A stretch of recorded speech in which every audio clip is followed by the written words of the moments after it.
I will be doing some upgrades and some improvements.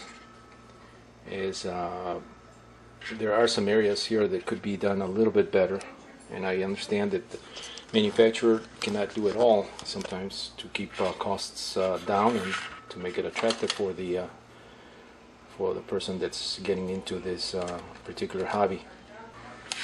So stay tuned for the second part of this video, in which I will show all these upgrades and cool things that you can do with the Autogyro beyond the stock stages.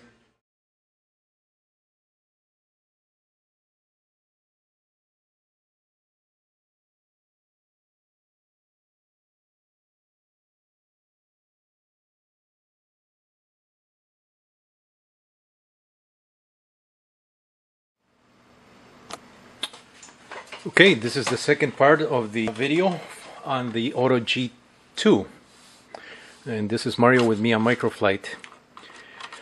I think it's important to mention that I bought the Autogyro to have fun with. When I first saw the Autogyro, I thought that it was a model that would lend itself quite well to some fun flights, but also I noticed that it had room for a bit of customization. One of the reasons that I did these upgrades is to provide a finish look to the Autogyro, and I also wanted to enhance the aerodynamics of the model. And so one of the things that I wanted to do is, and it has given me the opportunity to get really playful and creative with some of these things. These are parts that are already molded and pre-cut, so all the user needs to do is simply attach these parts. They attach very easily and they wrap around some of these areas on the Autogyro, as I will show them in the next section of this video. Mast cover. Mast cover is just simply a part that has been molded, and it's got the pockets for the servos. So it looks clean and provides a finished result.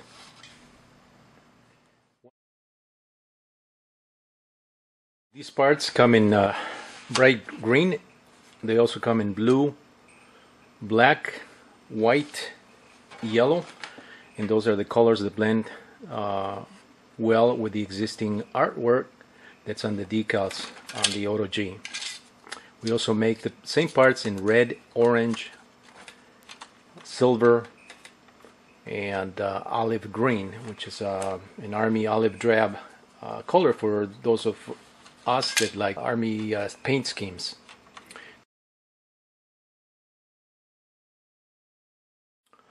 Installation of these parts, as I mentioned earlier in this video, are very simple, very easy. The user simply attaches the parts, just wraps around the existing mast with the supplied fasteners. The MIA Pilot simply double-sided stuck to the cover here. You can use this as a grip to lift off the cover and put it back in place. Very easy. The motor cowling as well also attaches with the supply fasteners.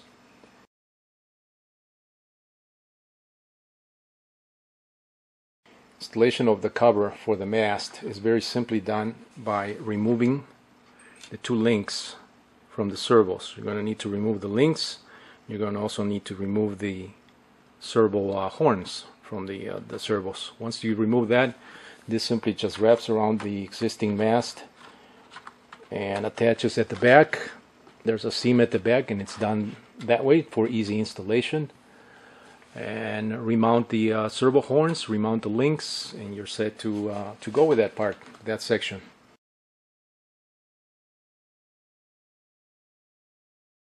Motor cowl. Do not install the propeller yet. You can keep all these parts as the model comes out of the box, and simply attach the motor cowl right over the motor.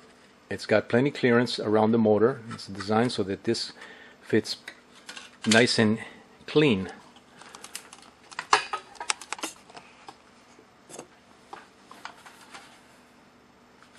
As this video probably shows here, you can see the motor is sitting inside the cowl, and the cowl is attached to the body with the supply double-sided tape. So this is what the Auto G2 as well as the Auto G look like with all the MIA Microflight upgrade parts mentioned and supplied in the kit.